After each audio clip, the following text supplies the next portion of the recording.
Hello, and thank you for joining us. President Trump says negotiations to end the war in Ukraine will begin immediately. The president says he spoke with Russian President Vladimir Putin on Wednesday. Throughout the campaign, President Trump repeatedly said he could end the war in one day. Here's what he told reporters earlier at the White House. I think we're on the way to getting peace. I think President Putin wants peace, and President Zelensky wants peace, and I want peace. I just want to see people stop getting killed. President Trump says he will likely meet with Putin in Saudi Arabia. He also said he agreed with his Defense Secretary Pete Hegseth that NATO membership for Ukraine is not practical. Following his call with Putin, President Trump also spoke with Ukrainian President Volodymyr Zelensky about peace talks. Zelensky posted on X saying in part, quote, "No one wants peace more than Ukraine. Together with the U.S., we are charting our next steps to stop Russian aggression and ensure a lasting, reliable peace." As President Trump said, let's get it done.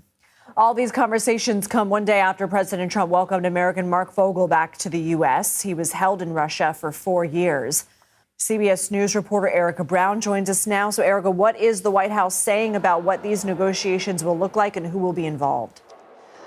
Well, Lindsay, the White House is essentially saying that these negotiations will commence immediately, as you mentioned. This comes after the president's call with Russian President Vladimir Putin today, where he said that conversation was lengthy and productive. This was their first confirmed conversation since the president returned to the White House, and then his conversation with Ukrainian President Volodymyr Zelensky, saying that no one wants peace more than Ukraine. But these negotiations would essentially help broker an end to the war. And what we know is that they will likely be led by a few members of his cabinet, including Secretary of State Marco Rubio, CIA Director John Ratcliffe, National Security Advisor Michael Waltz, and Middle East Envoy Steve Witkoff. And as you mentioned, it's important to note that all of this comes after Secretary of Defense Pete Hegseth said in Brussels that Ukraine's goal to recover some of its lost territory was, quote, unrealistic. We heard there the president agreeing with the Secretary of Defense and essentially ruling out any future membership for Ukraine with NATO. On Tuesday, the president welcomed back American Mark Vogel from Russian captivity. Since then, the U.S. announced 3 more detainees, including an unnamed American, were released from Russian ally Belarus. What is the U.S. giving in exchange?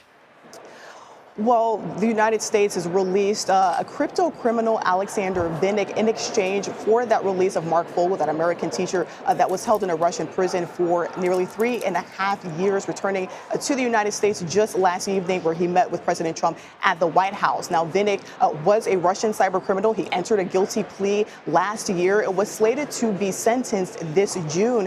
But a White House official tells CBS News that Mark Vogel's release was not a condition for any of the conversations or future meetings between President Trump and Russian President Vladimir Putin. Our own Weijia Zhang asked President Trump about this specifically, and Trump said that the release of Vogel, was a good gesture by Russian President Vladimir Putin, but was not a condition in terms of conversations and future meetings. Neither were a condition of his release. Lindsay.